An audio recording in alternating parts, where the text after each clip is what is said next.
Hi, Andy MacDonald here from Cobb+Co Museum. We're here in our National Carriage Collection. Today I want to talk about various wheel constructions, particularly the Savin hub.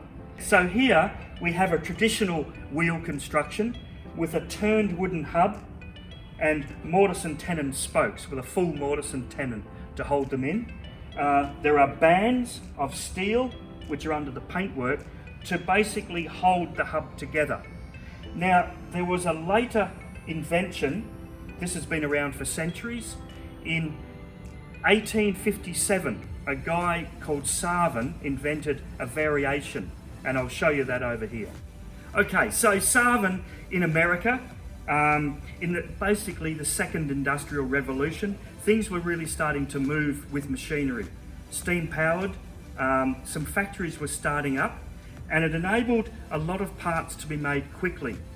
This is what he invented. It's a Savin hub with a steel flange on both sides of a wooden core. And they sandwich the spokes together, as well as a small mortise and tenon joint at the base. But it was the flanges that held it together. There's rivets between them, which made it a bit hard to work on as a repair, but very easy to construct. And by 1860, he had them constructed under license, selling mass-produced wagon wheels.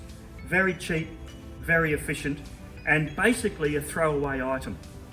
Unlike the traditional wagon wheel, which has segments of shorter timber called fellies, these Savin wheels were constructed in two halves.